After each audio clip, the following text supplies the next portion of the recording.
The left seems to be perfectly okay with building barriers in other parts of the world, but as soon as you try and build a barrier at our border, they think it is immoral. But of course, it's absolutely vital that we do so, because as I was saying in the column, if a country doesn't have robust borders, it struggles to retain its sense of self as a country. Last week, the Home Office published a pamphlet for asylum seekers that found it necessary to explain that rape, sexual harassment and domestic abuse are illegal in the United Kingdom. And in his latest column for the Sunday Times, Matthew Syed said the creation of the pamphlet is an attempt by the Home Secretary Shabana Mahmood to manage the symptoms of illegal migration rather than tackling the problems at its source. Yet Andy Burnham defended the pamphlet. So Matthew Syed joins me now to discuss his article, and it's generated lots of interest online. Matthew, tell us what you wrote. Well, thanks for having me in, Danny. Great to see you. I mean, I don't know how you feel about... Well, I do kind of know how you feel about this because I've read you over the years, but it seems to me the asylum system is genuinely grotesque, bordering on evil. We have a legal responsibility to people who may have been persecuted or suffering, but only if they get to our borders. We have no legal responsibility to them if they stay in Somalia or Eritrea. So, of course, that gives them a very large incentive to come here, breaking our laws in the process.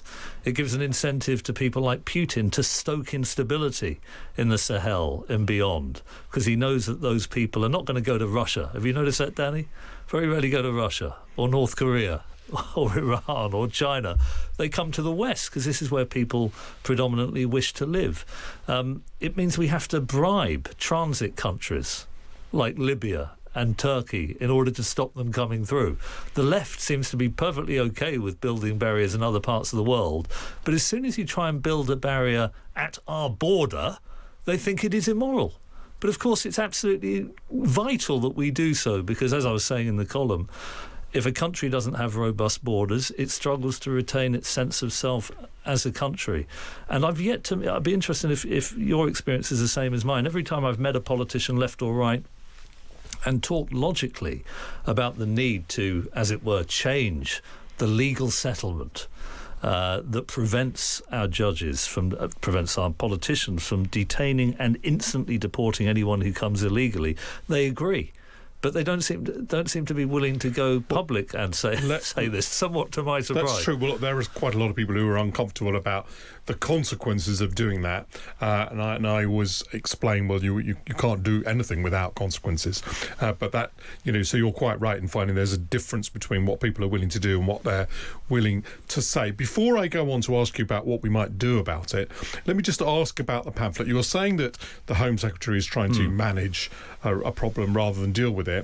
But obviously, before you deal with it, you might have to manage it for a period. So, given that they have to manage it, would you have published this pamphlet? I realise what it was indicating was the seriousness of the problem, but obviously that problem does actually exist. So, given that, would you have published it if you were Home Secretary? What we know culturally about assimilation is this is a complex and multi-generational process.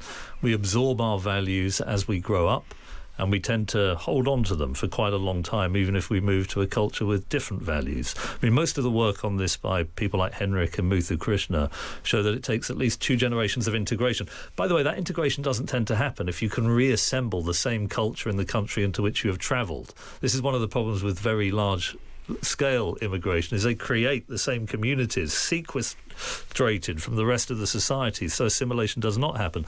The idea, Danny, that publishing a pamphlet in English, I wasn't entirely clear whether this is also going to be in Eritrean and Somalian and all the other languages of the migrants who have come here, and that in and of itself will cause people who might otherwise have raped or not sought consent with teenage girls and all the other crimes that have happened. I think it's unlikely to have made any difference at all. Okay. But, I mean, I suppose it's not so much the pamphlet itself, of course, Danny, in the very narrow question of whether it was rational to do so. It was how that is symptomatic of a broader system that I think is genuinely iniquitous. Right. Well, let's talk now about what you then do about it, because there are vast amounts of sort of international law. You've written about this before yourself, and the reason I know that is because I so strongly agreed with it. I thought, oh, thank goodness someone else is saying this too. But obviously the conventions, we've written checks that we're not really willing to cash, is the truth of it, and we end up having to cash them. That's what's happened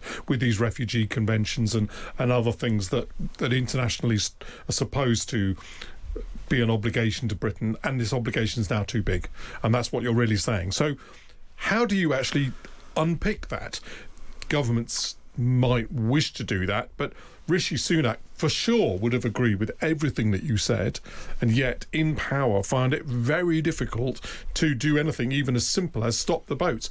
The Rwanda policy, wouldn't have dealt with the numbers of people coming here that you mentioned Rwanda in your article. You don't think so? I think that the Rwanda would have. I mean, the problem with Rwanda is we did change the laws. In other words, I think if I remember it correctly, we were told by the judges that we couldn't deport certain people to Rwanda because of this principle of non-refoulement, which is in the Refugee Convention, that they might go from there to somewhere else where they might be tortured. So just taking a step back, Danny, it's interesting, by the way, on Sunak, there was a quote from Michael Gove. I don't know if you saw this in Anthony Selden's new book, which he didn't wake up thinking about immigration. It wasn't totally urgent in his mind, and therefore wasn't prepared to accept the inevitable trade-offs that would have been required to change it. I didn't agree with that from personal experience. Okay. I think he did wake up thinking about it. Okay. Well, spent days and days and days thinking about little else. So it's but then you would, I hope, agree that he wasn't prepared to accept the trade-offs and the challenges that. Well, the question I'm asking, this is a question I'm pushing, which is, even if you do, it seemed sort of pretty straightforward, and within a few clauses you were saying, and I was thinking, yes, but all of those things, they're not always very easy to do because it's not just British law. Okay. We can't just return people to places that won't take them, for example. But Rwanda, so you want to have, I would say, so let me answer directly. Return agreements with as many countries with whom you can sign them, with downsides to them if they're not prepared to sign them, and then a third-party hub like Rwanda for those who are not signatories, or for people who come in and we don't know where they came from because they've ripped up their papers. Rwanda is a deterrent if you know you're going to be deported. I went to Calais and spoke to some African men who said they were not going to pay £5,000 to a people smuggler if they knew that they were going to end up back in sub-Saharan Africa. Now, on the question of the law, it's a very important question. Law evolves. The common law evolves. The absolutely sacrosanct aspect of the common law is it is an evolutionary process where you change the way that laws are enforced and imposed on the basis of new conditions, which always arise in civilizations through time. Now, you're absolutely right. The Refugee Convention, the Convention on Torture, the amendment to the Refugee Convention, all of these are, in a sense, what was the phrase you used, checks that we don't want to cash anymore, not because we're bad people, but because the circumstances have changed. If I was Prime Minister, I would wish to talk to other leaders of Western countries that are at the sharp end of immigration, which is fueling populism of all sorts, and amend these treaties, these conventions, so that we still have duties. But we're not unilaterally. We haven't got unilateral control of that. That's right. That is my problem. I mean, the two things that aren't necessarily in our control: one is international conventions, and the other is how the judiciary will rule. And I thought missing from your list, if I may say, was judicial reform, because while we have immigration courts that agree to such a large proportion of asylum claims, it'll be very difficult to stop people coming here to claim asylum. So on the international context, if we could agree with other Western nations that we could sign new treaties that would give us the legal power to detain and deport, we would then obviously withdraw from this Refugee Convention and the others that are preventing us from doing so, and in domestic law potentially as well. If we can't, you're right, if we can't get other countries to agree to that, it seems to me very odd, Danny. You're closer to frontline politics than I am. Why all these other Western countries wouldn't be prepared to see it in those terms, given how awful the system is at the moment and all the very dangerous incentives that it implies? Then you withdraw unilaterally. It doesn't mean that we lose human rights. We apply them domestically to people who are here and are citizens. We maybe have a domestic domestic Bill of Rights. But it doesn't mean that people who get here breaking our laws can then use this as a way of preventing deportation. It seems to me both logical and morally enlightened thing to do.